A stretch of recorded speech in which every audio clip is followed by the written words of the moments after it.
మీకు మంచి కథతో నేను అదే చెప్పాను. రాబిన్ హుడ్ ఏంటండి దొంగ. రాబిన్ హుడ్ అంటే దొంగ కదండి, వాడు ఇంగ్లీష్ సినిమాల నుంచి దొంగ కదా. అవును, ఈ సినిమా ఈ కథ చూశాక మన ఇంట్లో కూడా రాబిన్ హుడ్ లాంటి దొంగ ఒకడు ఉంటే బాగుండు అనిపిస్తుంది మీ అందరికి. ఇది గ్యారంటీ. ఇది కేవలం నేను ఒక ఫంక్షన్లో మీ అందరికీ మీ ముందు మాట్లాడడానికి నేను చెప్పట్లేదు. 100% ఒక అద్భుతమైన కథతో ఎంటర్టైన్మెంట్ దాంట్లో మిక్స్ అవుతూ ఈ సినిమా చూసి బయటకు వచ్చేటప్పటికి మా హీరో చెప్పినట్టుగా మేము నలుగురమే గుర్తుంటామండి. లేదంటే సత్యంగా నేను నా పేరు మార్చి వేరే పేరు పెట్టుకుంటాను. అంత కాన్ఫిడెంట్గా, అంత ఎంజాయ్ చేస్తూ నేను ఆ రోజుల్లో హీరోగా చేసిన రోజులు గుర్తొచ్చినాయి అంటానికి కారణం అది. ఆ రోజుల్లో ఇలాగే ప్రతి సీన్ని ఎంజాయ్ చేసి ప్రాక్టీస్ చేసి దాన్ని పర్ఫెక్ట్ చేసి యాక్ట్ చేయటం జరిగేది. ఈ రోజుకి ఇన్ని రోజుల తర్వాత మళ్ళీ నేను ఈ సినిమాని అలా చేయటం జరిగింది అని 100% గుండె మీద చేసుకు చెప్తున్నాను.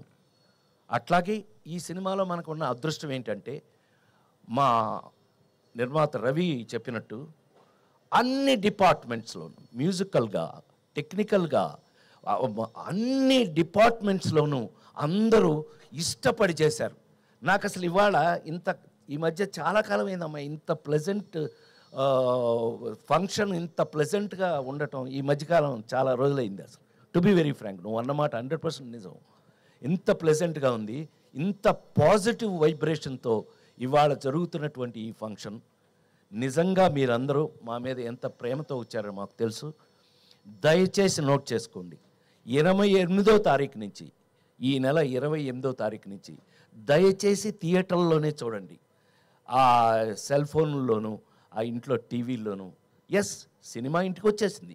ఎస్, సినిమా అనేది ఇంటికి వచ్చేసింది. ఓటీటీ పేరు మీద, వేరే ఏ పేరు లేదా అయితే ఏమే, మొత్తం మీద సినిమా ఇంటికి వచ్చేసింది. కానీ నిజంగా థియేటర్లో కూర్చుని ఫ్యామిలీతో సహా చూడగలిగినటువంటి ఒక అద్భుతమైన సినిమా మనకు దొరికితే కనుక అంతకు మించిన ఎంటర్టైన్మెంట్ నాకు తెలిసి ప్రపంచంలోనే సినిమా అంటే అద్భుతమైన ఇంట్రెస్ట్ ఉన్నది ఇండియాలో, అందులోనూ మరి ముఖ్యంగా సౌత్ ఇండియాలోను, అందులో మరి ముఖ్యంగా తెలుగు వాళ్ళకి సినిమా అంటే ఎంత ఇష్టమో నాకు తెలుసు. నేను 48 సంవత్సరాలుగా సినిమాలో ఉన్నాను. నేను మీ అందరి ముందు ఈ రోజుకి నాకు ఇంత అద్భుతమైనటువంటి అవకాశం ఇచ్చిన నా కంపెనీ, నా మైత్రి మూవీస్. నేను శ్రీమంతుడికి మీకు విషయం తెలుసో లేదో అండి, శ్రీమంతుడి సినిమాకి జనరల్గా ఫ్యాన్స్ అందరూ ఇష్టపడతారు. అంటే నాకున్న అదృష్టం ఏంటంటే Chiranjeevi fans, Balakrishna fans, Nagarjuna fans, Venkatesh, అందరి ఫ్యాన్స్ నా ఫ్యాన్స్. అది నాకున్న అదృష్టం. ఎందుకనంటే అందరికీ కావాల్సింది బేసిక్గా ఎంటర్టైన్మెంట్కి మించిందే ఉందండి. టెన్షన్స్ అన్నీ జీవితంలో మనకు కావాల్సినవి ఉన్నాయి. అందుకని మరొకసారి మీ అందరి ముందు సవినయంగా నేను రాబిన్ హుడ్ సినిమాని 100% మీరు ఫ్యామిలీగా వెళ్ళి 28వ తారీఖు నుంచి థియేటర్లలో, అద్భుతమైన థియేటర్లో ఆ ఫీల్ తోటి సినిమా చూడండి.